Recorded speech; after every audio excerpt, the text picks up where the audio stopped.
Our very own Janet G. Bohatcher, 1966. Lynetta Taylor, 1968. Randy Allen Daniels, 1969. Daniel Meade, 1969. Don Brooks Ellis, 1970.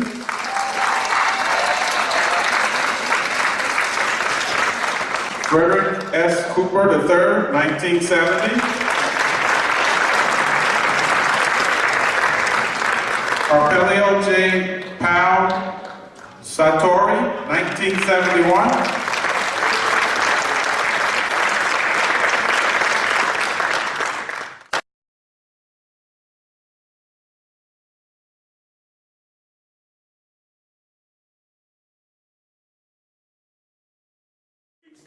These inductees into the Hall of Fame of Thornton Township High School forever. Okay. Now, we're in the conference with the Southwest Suburban Conference. A lot of great schools out west.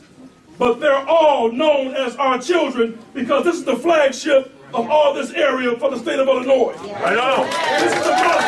This is the mothership for more than just 205, but all the schools out west.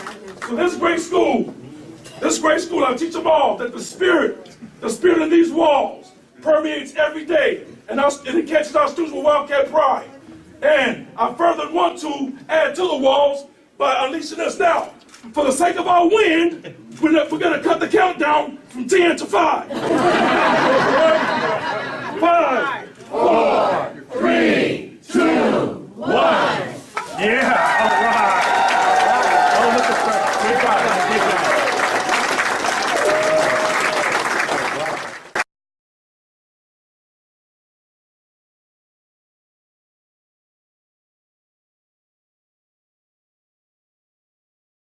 All right, thank you. Our next honoree is Arpelio J. Sartori, class of 1971.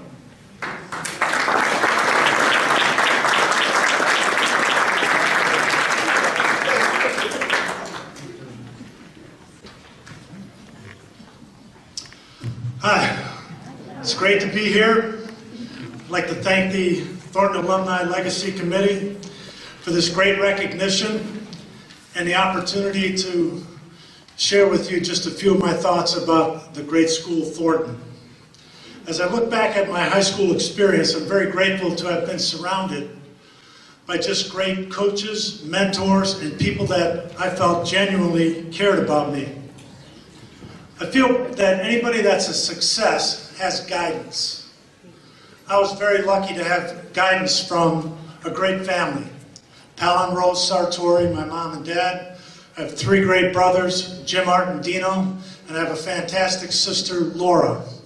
And also I had a grandmother that lived with us that we called Donna, and she kept me in line with the metal end of a fly swatter. I mean, not that I ever got into trouble or anything. There's some coaches and some teachers that I'd like to thank. Each one of them, to me, has a very special story.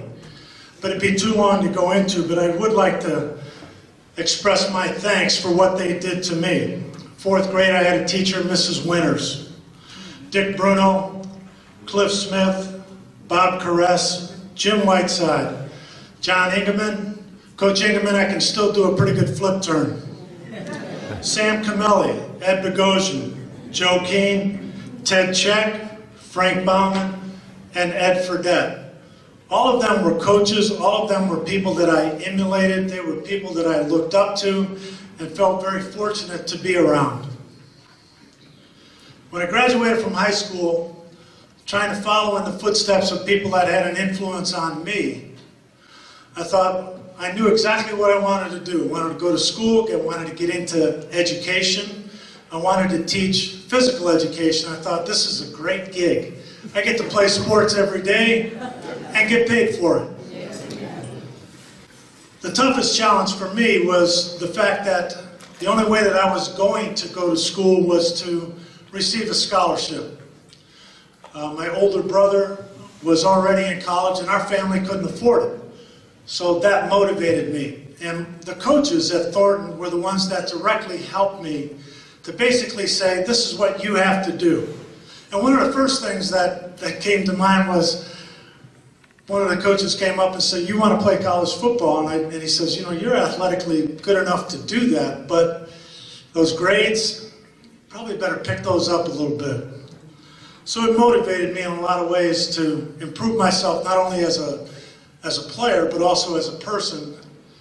And I was lucky enough to get a scholarship, play 4 years at Idaho State University, was team captain as a senior, and then went on into teaching and coaching. I've spent 44 years in teaching and coaching. I've done it at every level.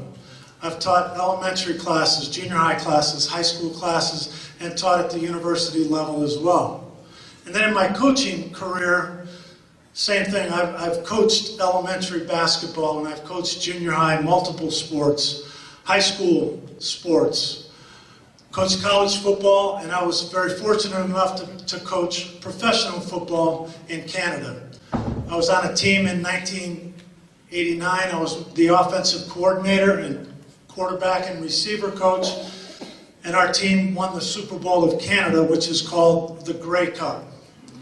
So it was a big moment in my life, but things changed from that professional career, and I ended up going back into teaching high school, which I have no regrets. It was great, and thought it was one of the best things that I ever did was go back and try to be a positive influence to kids and pass along that you got to be a good person, and by doing that, you'll have some success in life.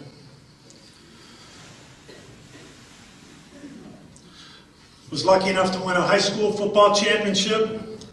Other things that I did throughout my career was I was an athletic director, spent almost 10 years as a principal, and then most recently I just retired and I was a superintendent for a school district in Idaho as well. Like I said, I spent 44 years teaching and coaching and loved every minute of it. One of the things that I got from Thornton was from Cliff Smith. He came up to me one day and he said, you know, I think you ought to try to find a way to make teachers like you. I mean, not that I was a pest in class or anything like that, but he was trying to motivate me in a way that you need to change what you're doing. I'm sure that some of the teachers let him know that maybe I wasn't an exemplary student, like to goof around a little bit too much in class. But teachers become family, and knowing that not every family has great role models at home, and being in education for that long, I felt like I could give back.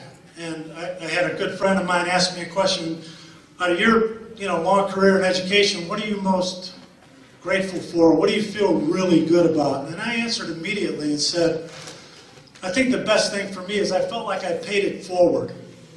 Those coaches at Thornton helped me. They didn't have to, but they took upon themselves to give me some type of inspiration, and I just appreciated everything that they did.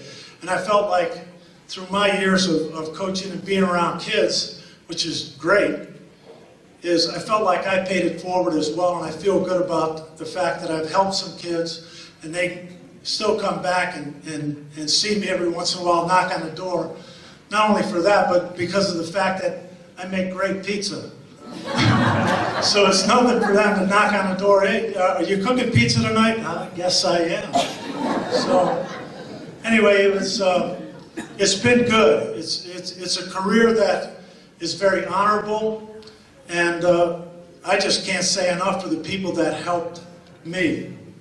And one of the things that I felt I tried to do with kids is, my attitude has always been, and if I said it once, I said it 1,000 times, and that is, just show me hard work. And when you show me hard work, the other thing that goes along with that is give me the attitude of a champion. Because if you can show me hard work, the attitude of a champion, you're going to be successful. That's all I ask of you. Be respectful, and being an administrator, I use that all the time. when somebody would come to my office and the teacher would say, this kid did this and did that, all I'd have to do is go back to them, did you work hard? Why didn't you? Was she respectful to you? Was your teacher doing everything that they can to make you better? Well, then you need to turn it around. But being respectful, show hard work on a daily basis, and have the attitude of a champion, and you'll be successful. So I feel good about those types of things, and what I'd like to say here is that I thank Thornton for everything that they did for me. I want to thank the committee for the recognition and the opportunity to be here. And it's been a good ride, but at this point in time, I'm glad I'm retired. Thank you very much.